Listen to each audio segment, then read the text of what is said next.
Have you ever shaken someone's hand and instantly felt uncomfortable, overpowered, or even judged? A simple handshake can reveal confidence, dominance, nervousness, and even personality traits, and all in a few seconds. Today we're unpacking the psychology, history, and hidden meanings behind the way we shake hands. This is an analysis of handshake. Let's start with where handshakes come from.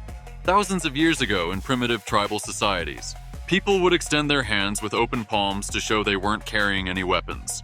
It was a gesture of peace, a visual way to say I come in peace. No hidden knives here. The Romans took this further.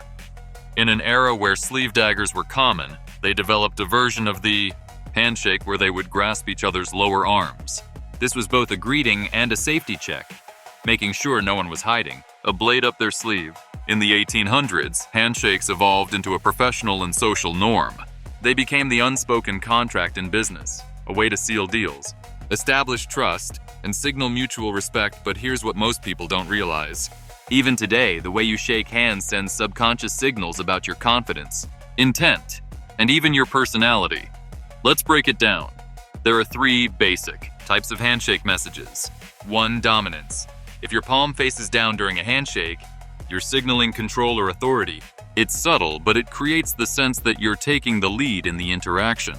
2. Submission. A palm-up handshake does the opposite. It gives the other person control, showing that you're open or yielding, sometimes even apologetic. 3. Equality. When both palms meet vertically, it sends the message that you see the other person as an equal.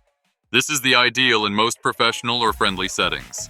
In the next video, we will discuss when and how you should be doing handshake to mind hack. Like, subscribe. We really need your support to complete the training.